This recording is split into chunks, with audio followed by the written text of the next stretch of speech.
नमस्कार दोस्तों, मैं हूं डॉक्टर जश देसाई और वसुधैव कुटुंबकम में आपका बहुत बहुत स्वागत है। अगर आपको ये वीडियो अच्छा लगे तो इसे लाइक करिए, शेयर करिए और चैनल के सपोर्ट के लिए इसे सब्सक्राइब करना ना भूलें। तो चलिए शुरुआत करते हैं आज के वीडियो की। हमारे एक दर्शक मित्र ने मुझसे पूछा है कि भगवत गीता में धर्म क्षेत्र को कुरुक्षेत्र को धर्म क्षेत्र क्यों कहा गया है और इस युद्ध को धर्म युद्ध क्यों कहा गया है। देखिए, इस युद्ध को धर्म युद्ध इसलिए कहा गया है क्योंकि ये धर्म और अधर्म की लड़ाई नहीं थी। दोनों ही पक्ष अपने अपने धर्म के लिए वहाँ पर आए थे। ये कहीं से भी नहीं कहा जा सकता कि दुर्योधन जो है वो अधर्म के पक्ष में था और पांडव जो हैं वो धर्म के पक्ष में थे। दोनों ही पक्ष अपने अपने धर्म में अपने अपने धर्म के कारण वहाँ पर मौजूद थे। इस बात को समझना होगा कि धर्म का मतलब करने योग्य कर्म। जिस किसी भी मनुष्य को ये लगता है कि उसे जो करना चाहिए वो वही करेगा, जो उसकी मोरल रिस्पॉन्सिबिलिटी जो कहती है वो करे, वही उसका धर्म है। ठीक है, इसे यूं समझिए कि मगरमच्छ अगर शिकार ना करे तो वो अधर्म है और अगर वो शिकार करता है तो वो धर्म है। मगरमच्छ के पॉइंट ऑफ व्यू से, क्योंकि उसे तो अपना पेट पालना है, तो दूर से देखेंगे तो लगता है कि जब मगरमच्छ किसी बेजुबान जानवर के ऊपर जब झपटता है तो ऐसा लगता है कि ये बहुत ही घिनौना कृत्य है। ये घिनौना कृत्य नहीं है, ये उसका स्वभाव है।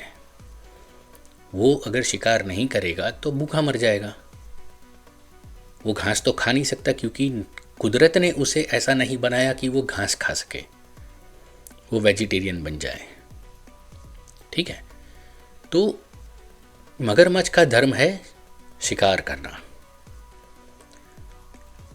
इसे थोड़ा अलग ढंग से भी समझना होगा। दुर्योधन अधर्म के पक्ष में था, ऐसा साधारणतः मनुष्य यही समझता है कि दुर्योधन जो है वो अधर्मी था। मेरे हिसाब से वो अधर्मी नहीं था। अगर वो अधर्मी होता तो जब युधिष्ठिर जब स्वर्ग की यात्रा की ओर बढ़ते हैं और स्वर्ग में जाकर पहुंचते हैं तो वहां पर वो दुर्योधन को पाते हैं। ना सिर्फ दुर्योधन, दुशासन, कर्ण, शकुनी, वे सभी स्वर्ग में मौजूद थे। तो अगर वे अधर्म की ओर होते तो वो स्वर्ग को डिजर्व नहीं करते। वे सभी अपने अपने धर्म के पथ पर थे और ये सभी अपने अपने धर्म के पथ पे थे। इस बात को थोड़ा ढंग से समझना होगा। और एक सबसे महत्वपूर्ण बात, धर्म और रिलीजन एक नहीं है, नहीं हो सकते। धर्म का अगर हम अनुवाद करें आज की तारीख में तो लोग यही बोलते कि धर्म यानी रिलीजन। नहीं, धर्म यानी करने योग्य कर्म, उसके अलावा कुछ भी नहीं। इसके ऊपर हम ऑलरेडी एक वीडियो बना चुके हैं जिसका लिंक आपको डिस्क्रिप्शन बॉक्स में मिल जाएगा, तो वो वीडियो आप देख सकते हैं। तो धर्म यानी मजहब भी नहीं। आपका धर्म आपके हृदय में होता है। ये कहीं से भी नहीं कहा जा सकता कि धर्म यानी स्पेसिफिकली ये। दुर्योधन अपना धर्म जानता था, उसे अपने हितों की रक्षा करनी थी और अपने हितों की रक्षा करना ही धर्म है। ठीक है, लेकिन युधिष्ठिर को तो धर्मराज कहा जाता था, इसलिए क्योंकि ना वो सिर्फ अपने हितों की रक्षा करते थे, वे दूसरों के हितों की भी रक्षा के लिए वो प्रतिबद्ध थे। इसीलिए उनको धर्मराज कहा गया है। ठीक है, मिसाल के तौर पर एक छोटा सा इंसिडेंट कि जब महाभारत के युद्ध में जब द्रोणाचार्य जब इतने अटैकिंग हो गए थे कि उन्होंने 7 बार लगातार 7 बार ब्रह्मास्त्र का प्रयोग किया। ठीक है, ये साधारण बात नहीं है। तब कृष्ण को लगा कि अगर द्रोणाचार्य को यहाँ पर नहीं रोका गया तो पांडवों की हार निश्चित है। और यहाँ पर उन्होंने एक खेल खेला और उन्होंने ये कहा कि भीम से कहा कि अश्वत्थामा हाथी को मारने का इशारा कर दिया। भीम ने अश्वत्थामा हाथी को मार दिया और ज़ोर ज़ोर से चिल्लाने लगा कि उन्होंने अश्वत्थामा को मार दिया। अश्वत्थामा को मार दिया। जब ये स्वर द्रोणाचार्य के कान में पड़े तो वे थोड़ा चौंक गए और कंफर्म करने के लिए वो युधिष्ठिर से मिले और युधिष्ठिर से पूछा कि क्या अश्वत्थामा मारा गया। तो जैसे ही युधिष्ठिर जब जवाब देते हैं कि हाँ अश्वत्थामा नर नहीं हाथी मारा गया, तो जैसे ही नर नहीं हाथी मारा गया बोलते हैं, उस वक्त न सिर्फ कृष्ण ने और भी कई लोगों ने जोर से शंख फूंक दिया ताकि ये स्वर द्रोणाचार्य के कान तक ना पहुंचे। और नर नहीं हाथी युधिष्ठिर ने धीमे स्वर में बोला। अब यहां पर यह समझना है कि कहीं ना कहीं युधिष्ठिर ने झूठ तो बोला, सच जोर से बोला, झूठ जो है वो थोड़ा धीरे से बोला, लेकिन वो झूठ झूठ ही होता है। जो स्वर दूसरों के कान तक ना पहुंचे, इस बात का अगर आप ख्याल करें तो आप कहीं ना कहीं झूठ तो बोले, लेकिन फिर भी ये अधर्म नहीं है। क्योंकि इस परिप्रेक्ष्य से भी देखना बहुत ज़रूरी है कि अगर पांडव इस युद्ध को हार जाते तो जो मोरालिटी की जब बात आती है तो मोरालिटी किसकी होनी चाहिए, पांडवों की या कौरवों की। अगर कौरव पक्ष अगर जीत जाता तो आगे आने वाली पीढ़ी द्रौपदी वस्त्रहरण को कुछ अलग ढंग से देखती, द्रौपदी को भी अलग ढंग से देखा जा सकता था। पांडवों को ये कहा जा सकता था कि वे तो धूर्त थे, जुआरी थे, द्रौपदी थी वो वेश्या थी। इस तरह की बातें भी इतिहास में लिखी जा सकती थी। तो इतिहास पर कब्जा किसका होता है? जो विजयी होता है।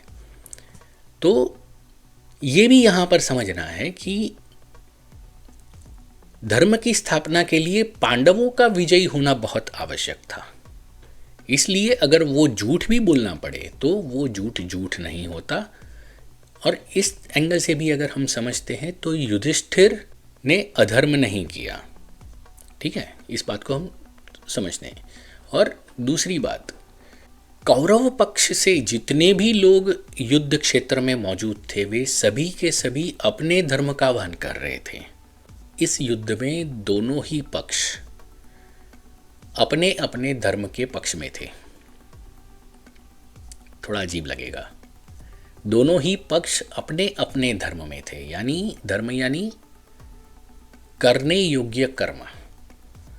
दुर्योधन को यह लगता था कि यही धर्म है और मेरी मॉरल रिस्पॉन्सिबिलिटी यह है कि मैं अपने हितों का ध्यान रखूं, इसलिए वो अपने धर्म में था।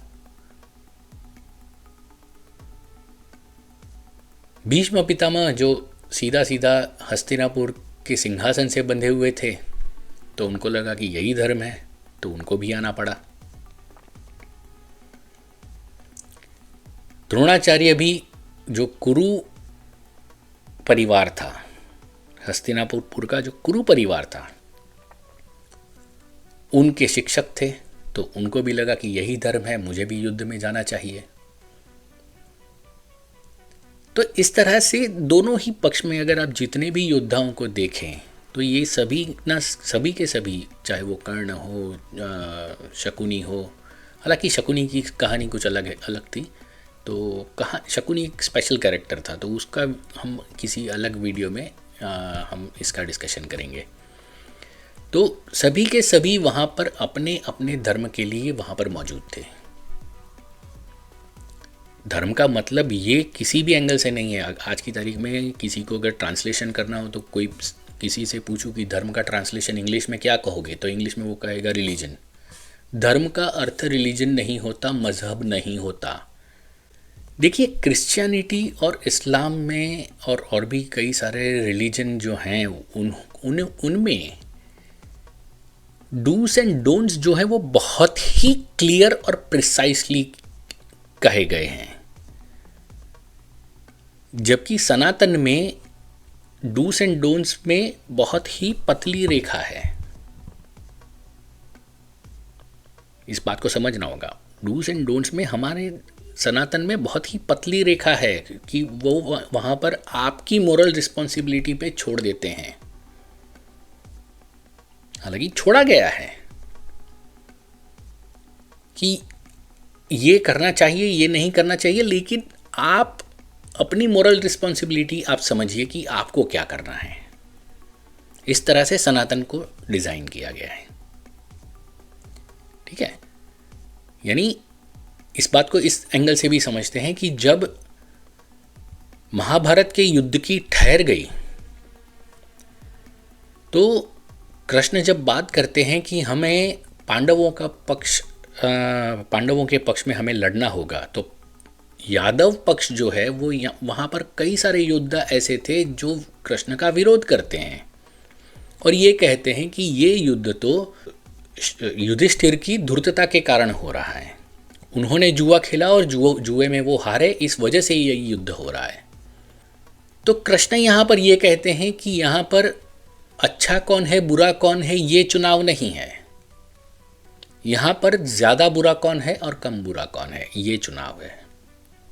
हालांकि हमें भी इस बात का ध्यान रखना चाहिए कि हमारे देश में भी जब चुनाव होते हैं, पॉलिटिक्स की बात कर रहा हूँ, तो ये नहीं देखना है कि बुरा कौन है और अच्छा कौन है, कम बुरा कौन है।